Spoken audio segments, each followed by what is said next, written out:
आज तक के जितने भी लोग सत्ता में आए सबका सूर्य मजबूत था। निश्चित सूर्य को अगर आप सचमुच सही ढंग से गाइड कर लेते हैं, अपने अनुकूल बना लेते हैं, तो आपको निश्चित जीवन में कामयाबी मिल जाएगी। और अगर सूर्य को नहीं आप समय रहते अगर नहीं ठीक करते हैं तो आपको कामयाबी मिलते मिलते छूट जाएगी। आप कई रोग से ग्रसित हो जाएंगे। आपको पिता का जो सही सुख मिलना चाहिए वो नहीं मिल पाएगा। आपको जो जज्ब जितना आप ऊर्जा रखते हैं उसका आपको जीवन में रिटर्न नहीं मिल पाएगा। आज हम बात करेंगे ग्रहों के राजा। ऐसी कोई आपके पास आए हैं जो दिखवाए हैं जिनका सूर्य कमजोर रहा हो और रत्न पहनने के बाद उनकी स्थिति मजबूत हो? बहुत लोग आए हैं, एमपी तक हो गए हैं। अच्छा, एमपी तक? हाँ, एमपी हो गए हैं, एमएलए हुए हैं, आईएएस हुए हैं, बहुत से लोग। आज का वीडियो उन लोगों के लिए खास है जो ज्योतिष पे विश्वास करते हैं, रत्नों पे विश्वास करते हैं, ग्रहों पे विश्वास करते हैं। इसके पहले का वीडियो मैंने आप लोगों के सामने प्रस्तुत किया था और उस वीडियो में काफी प्यार मिला था। आज हम उसका अगला सेगमेंट शूट कर रहे हैं, आपके सामने प्रस्तुत कर रहे हैं। तो आंख मूंद करके कहिए कि यह व्यक्ति जीवन में हर प्रकार के सुख, समृद्धि, यश, प्रतिष्ठा, संतान, पिता का सुख, सब कुछ उसको उपलब्ध होगा। वो अपने पराक्रम से सब कुछ करेगा। आज हम बात करेंगे ग्रहों के राजा जो अगर खुश हो जाए तो आपको कब फर्श से उठा करके अर्श पे रख देंगे और नाराज हो जाए तो अर्श से फर्श पे लाके पटक देंगे। आइए उनके बारे में जानते हैं। क्या लक्षण है अच्छा और बुरा होने का, वो भी हम जानने की कोशिश करेंगे। उसका उपाय क्या है, उसे मजबूत करने का उपाय क्या है, उसके बारे में भी जानेंगे। फक्र की बात है मेरे लिए कि आज हम ऐसे व्यक्ति, ऐसे ज्योतिर्विद की बातों को आप तक पहुंचाने में सफल रहे हैं जो काफी मशहूर हो रहे हैं। बहुत लोग होते हैं जैसे कि आप चले जाइए राज तक पहुंच जाते हैं, हाँ। लेकिन राज का हिस्सा नहीं बन पाते हैं, हाँ। इसके पीछे उसमें कई कारण हो जाते हैं। सूर्य ही एक नहीं बात है उसमें। अब तो मैंने आपसे पहले ही कहा था कि पितृदोष वगैरह या कोई ऐसी भी जो मदद करने वाली शक्ति आपको मदद करने के लिए तत्पर है, तो विरोध करने वाली शक्ति भी तो उतना ही विरोध करने के लिए तत्पर रहता है। यहाँ हम बात कर रहे हैं प्रसिद्ध ज्योतिर्विद पंडित विंध्याचल लाल देव जी। आइए उनसे बात करते हैं और बात करके जानने की कोशिश करते हैं कि अगर ग्रहों के राजा नाराज हो जाए तो क्या होता है और खुश हो जाए तो क्या हो। बाबा, आपका बहुत बहुत स्वागत है हमारे YouTube चैनल पे। थैंक यू, धन्यवाद। बाबा, पिछले बार हम लोग बात कर रहे थे और जो परेशानी का 3 कारण आपने बताया था, उसकी तो बातें हो गई थी और आपने कहा था कि अगले बार हम आपको ग्रहों के राजा के बारे में बताएंगे। तो बताएं से ग्रहों के जो राजा हैं, सबसे पहले तो ये बताएं कि ग्रहों के राजा हैं कौन? ग्रहों के जो हमारे जन्म कुंडली में या जन्म पत्री में या ज्योतिष शास्त्र में जो 9 ग्रह बताए गए हैं उसमें सूर्य को ग्रहों का राजा कहा जाता है। सूर्य को पिता की भी उपाधि दी गई है। क्योंकि सूर्य से सारे ग्रहों का नियंत्रण होता है, इसलिए सूर्य को ग्रहों का राजा कहा गया।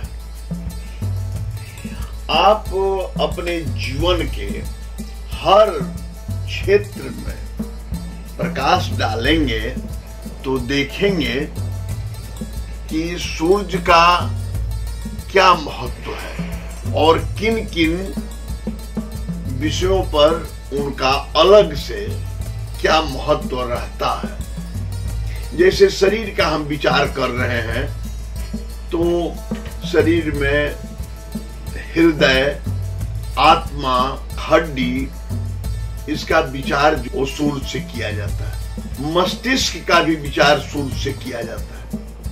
अब परिवार में पिता का अगर विचार करना है, किसी के जीवन में जानना है, तो उसका विचार भी सूर्य से ही किया जाएगा। अगर किसी व्यक्ति के संपत्ति, यश, प्रतिष्ठा आदि का विचार करते हैं तो वह भी सूर्य से ही करते हैं।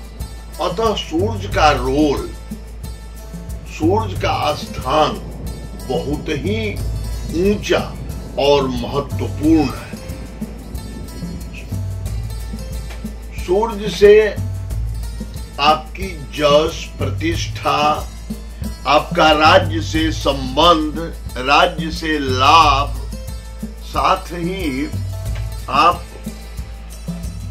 किसी शासन करने की जो मनोवृत्ति होती है या शासन करने का मौका जो आपको जीवन में मिलता है, यह विचार भी सूर्य से ही किया जाता है। अगर किसी के कुंडली में या हाथ में, हस्तरेखा में सूर्य का स्थान कमजोर है, तो एक बार में आप कह दें कि वह जीवन में यश, प्रतिष्ठा या शासन, अकूत संपत्ति का मालिक नहीं बन सकता। उससे इन सब चीजों का लाभ जीवन में मिलने का कोई योग नहीं बनता है। सूर्य से जस अपजस की भी विचार की जाती है। अगर किसी व्यक्ति को जस मिलना है तो उसमें सूर्य, जन्म पत्री में सूर्य काफी मजबूत अवस्था में रहेगा और हाथ में भी, हस्तरेखा में भी सूर्य का माउंट, सूर्य का पर्वत, सूर्य की रेखा काफी महत्वपूर्ण है। अगर किसी का सूर्य दबाव में है या बुरे ग्रहों के प्रभाव में है, शनि राहु के प्रभाव में है या बुरे जगह पर चला गया है, वैसी स्थिति में उसको ठीक करने के लिए हमारे मनीषियों ने कई उपाय बताए। मैंने आपसे पहले भी कहा था कि ग्रहों के उपाय के लिए 3 विधि है। जप, मंत्र जाप, जिसको कहते हैं दान, और रत्न के प्रभाव से हम अपने ग्रहों को अनुकूल कर सकते हैं। सूर्य को अनुकूल करने के लिए रवि मंत्र का जाप, पर मंत्र का जाप से आपको लाभ विलंब से मिलेगा एकदम। जब तक कि उसकी पूरी जाप नहीं होगी, उसके लिए आपको दान करना रविवार के दिन, और उसके लिए रत्न धारण करने से उसका बहुत जल्द प्रभाव जीवन में देखने को मिलने लगता है। सूर्य के अस्तित्व को अच्छा करने के लिए अपने जन्म पत्री में या अपने हस्तरेखा में सूर्य को मजबूत करने के लिए माणिक रत्न धारण करना चाहिए और किसी योग्य ज्योतिर्विद से सलाह लेकर उसका वेट, उसकी धातु पूछनी चाहिए और उसको माने प्रयोग में लाना चाहिए। ऐसे तो सामान्य तौर पर कम से कम 5.5 रत्ती माणिक होना चाहिए, अच्छी क्वालिटी की।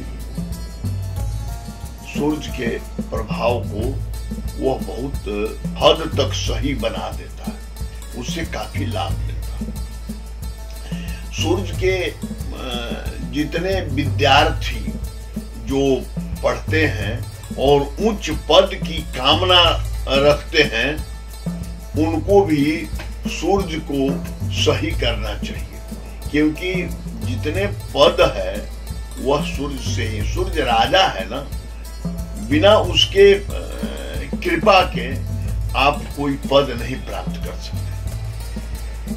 इसलिए सूर्य को सही करने के लिए सही ढंग से ज्ञान करके आप उसके रत्न को धारण करें। उसके रत्न को, माणिक को आप सोना में भी धारण कर सकते हैं और तांबा में भी धारण कर सकते हैं। अपने आर्थिक स्थिति को ध्यान में रखते हुए सोना में धारण करना ज्यादा अच्छा होता है, लेकिन तांबा में भी कोई बुरा नहीं होता।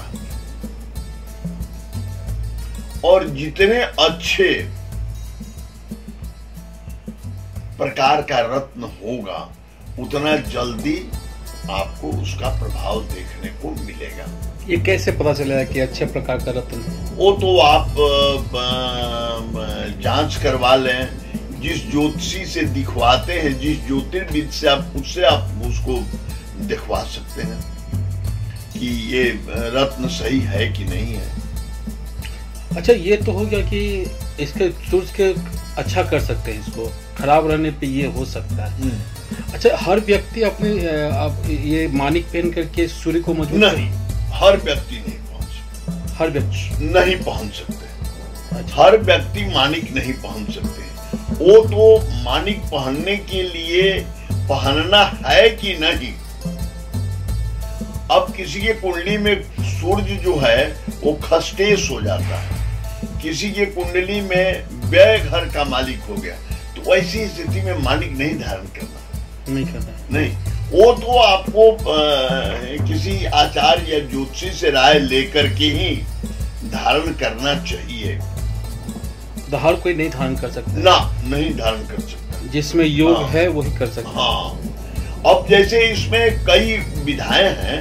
अब जैसे पामिस्ट्री है, न्यूमरोलॉजी है, ज्योतिष माने कुंडली है, तो उसमें जो है वो न्यूमरोलॉजी में जैसे किसी का जन्म 1 तारीख, 10 तारीख, 19 तारीख, 28 तारीख, मैंने एक नंबर जो हुआ वो सूर्य का नंबर होता है और उससे कोई प्रभावित है तो सामान्य तौर पर न्यूमरोलॉजी के आधार पर उसको मानिक पहनने के लिए लोग बता देते हैं, लेकिन ये बहुत परफेक्ट नहीं है। परफेक्ट इसके लिए आपको निश्चित तौर पर किसी ज्योतिषी से राय लेनी ही चाहिए। अच्छे ज्योतिषी? हाँ, अच्छे ज्योतिषी से राय लेनी चाहिए। और तभी, क्योंकि स्टोन रत्न धारण करने में हानि भी हो जाती है, इसलिए उसमें बिना राय लिए कभी भी रत्न नहीं धारण करना चाहिए। रत्न क्या, एक आदमी ये मंगल का व्रत कर रहा था और जब से वो व्रत करना शुरू किया उसकी हम जैसे ही मैंने देखा और मैंने कहा कि मंगल का व्रत आप क्यों करते हैं? मंगल के व्रत तो आपको करना ही नहीं चाहिए। और मंगल के व्रत करने से वो आदमी बहुत बड़ा बिजनेसमैन था, एकदम मैंने भिखारी की अवस्था में आ गया। फिर भी उसको बताने वाले पंडित बता दिए थे और व्रत नहीं करना चाहिए था। तो ये देखना है उसमें कि कौन से व्यक्ति को सूर्य का रत्न धारण करना चाहिए और उनके लिए कितना शुभ होगा। क्या शुभ? अब जैसे किसी का लग्नेश सूर्य है, सिंह लग्न में जन्म हुआ है और वैसी स्थिति में सूर्य अच्छे घर में, वैसी स्थिति में आप उसका रत्न धारण करिए। और यदि सूर्य लग्न का मालिक होकर के और छठे घर में या कहीं भी बुरे जगह पर अवस्थित हो गया है तो वैसी स्थिति में उसका दान और जप करा करके उसको शांत करना। अच्छा बाबा, रत्न होता है और उपरत्न भी होता है। हाँ, हर चीज का। हाँ, होता है। तो अगर कोई किसी ग्रह को मजबूत करना है, हाँ, तो लोगों को रत्न पे ज्यादा ध्यान देना चाहिए या उपरत्न से भी काम चला? रत्न पर ही ध्यान देना चाहिए। उपरत्न जो हुआ उसमें माइका नहीं होता है और सूर्य के किरण से जो रिफ्लेक्शन होता है, जो रत्न को प्रभावित करता है, उसमें वो क्षमता नहीं होती है। उसमें उपरत्न में केवल कलर, रंग का प्रभाव मिलता है। अब रंग के प्रभाव से कितना प्रभावित करेगा ये तो अब सोचने की बात है, लेकिन अभाव में ना के जगह पर धारण करने से कुछ लाभ हो सकता है कि हो जाता है। ऐसी कोई आपके पास आए हैं जो दिखवाए हैं जिनका सूर्य कमजोर रहा हो और रत्न पहनने के बाद उनकी स्थिति मजबूत हो? बहुत लोग आए हैं, एमपी तक हो गए हैं। अच्छा, एमपी तक हो? हाँ, एमपी हो गए हैं, एमएलए हुए हैं, आईएएस हुए हैं, बहुत से लोग। अच्छा, तो वैसा कोई पटना में वैसा कोई व्यक्ति है जो मतलब कि हुआ है? नाम काफी, हाँ मैं नाम तो नहीं बताऊंगा, लेकिन काफी लोग हुए हैं। काफी लोग हुए हैं। हाँ, एक नहीं कई, जिन्हें आपने प्रिडिक्शन किया और वो हुए। निश्चित 100% हुए। हाँ, हाई कोर्ट जज तक हुए। हाई कोर्ट जज? हाँ, यहाँ तक कि वो सुप्रीम कोर्ट तक चले गए, 3 साल सुप्रीम कोर्ट में भी रहे। अच्छा, जज।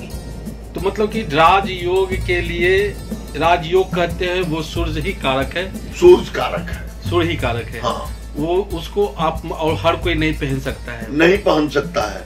और सूर्य यदि स्वच्छ है, उस पर किसी भी पापग्रह का प्रभाव नहीं है, तो आंख मूंद करके कहिए कि यह व्यक्ति जीवन में हर प्रकार के सुख, समृद्धि, यश, प्रतिष्ठा, संतान, पिता का सुख, सब कुछ उसको उपलब्ध होगा। वो अपने पराक्रम से सब कुछ करेगा। बहुत लोग होते हैं जैसे कि आप चले जाइए, राज तक पहुंच जाते हैं। हाँ। लेकिन राज का हिस्सा नहीं बन पाते हैं। हाँ। इसके पीछे उसमें कई कारण हो जाते हैं। सूर्य ही एक नहीं बात है उसमें। अब तो मैंने आपसे पहले ही कहा था कि पितृदोष वगैरह या कोई ऐसी भी जो मदद करने वाली शक्ति आपको मदद करने के लिए तत्पर है, तो विरोध करने वाली शक्ति भी तो उतना ही विरोध करने के लिए तत्पर रहता है। ठीक। तो वो आपके जो उपलब्धि है उसको हरास करता है। तो केवल एक ही चीज को देख करके आप पूरी उपलब्धि को नहीं आंक सकते, उसमें सभी चीज पर ध्यान देना होगा। बाबा, और क्या परेशानी हो सकती है अगर सूर्य? देखिए, सूर्य को अगर आप सचमुच सही ढंग से गाइड कर लेते हैं, अपने अनुकूल बना लेते हैं, तो आपको निश्चित जीवन में कामयाबी मिल जाएगी। और अगर सूर्य को नहीं आप समय रहते अगर नहीं ठीक करते हैं, तो आपको कामयाबी मिलते मिलते छूट जाएगी। आप कई रोग से ग्रसित हो जाएंगे। आपको पिता का जो सही सुख मिलना चाहिए वो नहीं मिल पाएगा। आपको जो जितना आप ऊर्जा रखते हैं उसका आपको जीवन में रिटर्न नहीं मिल पाएगा। कहने का मतलब कि यश, प्रतिष्ठा, संपत्ति आते आते, संतान का उन्नति, ये सब जैसा आप सोचते हैं, चाहते हैं, वैसा नहीं हो पाएगा।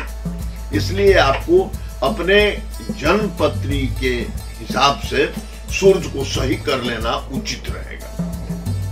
और उसमें आप देख लेंगे, अगर तीनों चीज का आप प्रयोग करते हैं तो फिर पीछे मुड़ को देखने की जरूरत नहीं है।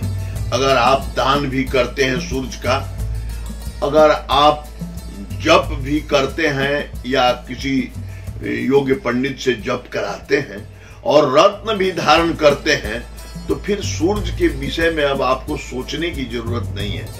आप रत्न धारण कर, रत्न पर मैं इसलिए ज्यादा जोर देता हूं कि आज समय का बहुत अभाव है, समय बहुत है नहीं किसी के पास, है ना, तो उसमें विलंब नहीं हो। रत्न के माध्यम से हम जल्द से जल्द किसी चीज को प्राप्त करते हैं, क्योंकि तुरंत उसका एक्शन होता है। ये पूछने की बात तो नहीं है बाबा, लेकिन फिर भी आप पूछ लेते हैं कि मतलब कि आज तक जितने भी लोग सत्ता में आए, सबका सूर्य मजबूत था? निश्चित, विदाउट फेल। हमारे एक ज्योतिर्विद बहुत पुराने पटना में ही बहुत नामी व्यक्ति थे, विष्णुकांत झा जी। उन्होंने जगजीवन बाबू को बहुत पहले 1938-39 में जब देश गुलाम था, तब उन्होंने सब लोगों के सामने प्रिडिक्ट कर दिया था कि इनको एक दिन लॉर्ड सलामी देगा। कहीं दूर दूर तक कोई इसकी मन नहीं थी और जगजीवन बाबू अपने मुंह से इस बात को स्वीकार किए थे कि पंडित विष्णुकांत झा ने मुझे कहा था 1938 में कि एक दिन लॉर्ड इसको सलामी देगा। आप सोच लीजिए, उस समय की कही हुई बात, देश आजाद हुआ और जगजीवन बाबू डिप्टी प्राइम मिनिस्टर हुए और उनको मैंने लॉर्ड सलामी दिया। तो वो सूरज को ही देख करके, उनके ललाट को, उनके हाथ के रेखा को देख करके उन्होंने कह दिया था, क्योंकि उनकी कुंडली तो नहीं थी। तो सूरज का मजबूत होना बहुत जरूरी, बहुत जरूरी है। और ये आपको जरूरत है कि नहीं, वो उसके लिए कोई ज्योतिर्विद से मिलना, ज्योतिर्विद से ही आपको सलाह लेनी चाहिए। हाँ, एक अनुभवी ज्योतिर्विद से। तो ये तो हो गई सूर्य की बात है। समय काफी कम है, तो आगे हम लोग फिर किस चीज की चर्चा करेंगे अगले एपिसोड में बाबा? हम लोग चंद्रमा पर विचार करेंगे। चंद्रमा पे? अच्छा, मतलब सूर्य के बाद चंद्रमा पे बाबा निश्चित विचार करेंगे। तो जैसे सूरज में हम पिता का विचार किए, तो चंद्रमा में हम माता का भी विचार करेंगे। चंद्रमा से मन का भी विचार करेंगे। चंद्रमा जैसे सूरज में आत्मा का विचार किए, तो वैसे चंद्रमा से मन का विचार करेंगे। क्योंकि किसी के भी जीवन में मन को ही इस सफलता में बहुत बड़ा सहयोग रहता है। बिना मन अगर किसी का चंचल है बहुत और बहुत निगेटिव अप्रोच में है, तो व्यक्ति कभी जीवन में सफल नहीं हो पाता। बाबा आपने हमें समय दिया, उसके लिए आपका बहुत बहुत आभार, बहुत बहुत धन्यवाद। तो फ्रेंड्स, अपने जीवन में आप सफलता चाहते हैं कि आपके घर में भी सरकारी नौकरी करने वाले आपके बच्चे हों, आप हों, आपके भाई हों, बहन हों, जो भी आपके सदस्य हैं, वो राजयोग प्राप्त करें, तो आपको अपने सूर्य की स्थिति के बारे में पता करना होगा कि आपका सूर्य कैसा है। क्योंकि सूर्य को ग्रहों का राजा कहा जाता है, और अगर वो मजबूत है तो सब कुछ मजबूत है। अगर मजबूत नहीं है, कोई इफ बट है, तो उसका जो मजबूत करने का तरीका है वो आपको इस वीडियो में पता चल गया है। तो आप ज्योतिर्विद, जो मशहूर ज्योतिर्विद हैं, उनसे बातें करें, उनसे जानकारी प्राप्त करें। वैसे मैंने यहाँ का भी एड्रेस, फ़ोन नंबर, बाबा का फ़ोन नंबर हमने इस वीडियो में पेस्ट कर दिया है। अगर आपको इनसे सलाह, एक चीज़ बता देते हैं, इनके बारे में मैंने अभी पूरा डिटेल नहीं बताया है। अगर पूरा डिटेल आप जानना चाहेंगे ना, तो 1 घंटे का वीडियो बन जाएगा, और तो भी कम पड़ेगा। इनके बारे में जितना जानकारी देंगे ना, उतना कम है। बहुत सारी ऐसी जानकारियां हैं बाबा के बारे में जो हमने आपको नहीं बताई है, जो धीरे धीरे जब आप मेरे रेगुलर व्यूअर बनते जाएंगे तो आपको इनके बारे में जानकारी मिलती जाएगी। हाँ, एक चीज़ हम कहेंगे कि इनका प्रेडिक्शन, ये एक बार अगर कुछ बोल देते हैं किसी को तो वो सच होता है, ऐसा बाबा कहते हैं। मैंने मेरे नज़र के सामने से नहीं गुजरा है, लेकिन इनका कॉन्फिडेंट देख करके ये सच है, ये हमें भी लगता है। तो इनका प्रेडिक्शन बहुत अच्छा है। तो आपको अगर संपर्क करना हो तो आप इनसे संपर्क कर सकते हैं, और रत्न के बारे में जानकारी प्राप्त करनी हो तो भी आप संपर्क कर सकते हैं। तो हम आपको लगातार बिहार के बारे में बताते रहते हैं। अगर वीडियो अच्छा लगा हो तो लाइक कीजिए, शेयर कीजिए, सब्सक्राइब कीजिए हमारे चैनल को। हम फिर मिलेंगे किसी और नए अपडेट के साथ। तो इनसे इनका प्यार नमस्कार। जय भारत, जय बिहार।